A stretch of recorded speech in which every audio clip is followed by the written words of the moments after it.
បងប្អូនអ្នកខ្លះដែលមានថ្មដ្រូនដែលប៉ោងហើយទុកចោលនៅផ្ទះអត់ហ៊ានយកមកប្រើអត់ហ៊ានយកទៅបោះចោលទុកតាំងតែម្ដងចិត្តមួយស្ដាយចិត្តមួយខ្លាចខ្លាចបាត់អូនបងខ្លាចហើយក៏មិនដាច់ចិត្តយកទៅបោះចោលដែរឥឡូវនេះខ្ញុំប្រាប់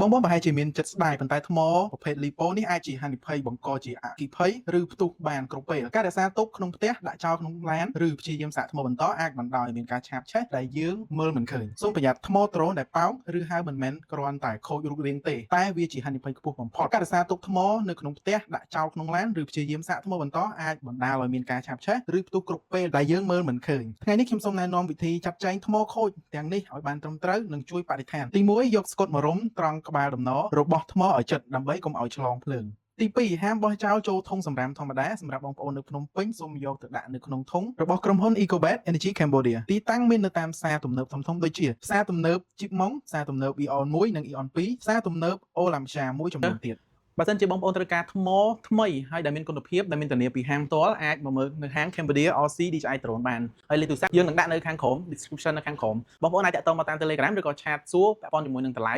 ផ្សេងៗអាចឆាតចូល page បានហើយយើងក៏មានជួសជុល drone ផងដែរអរគុណជួបខ្ញុំនៅវីដេអូក្រោយ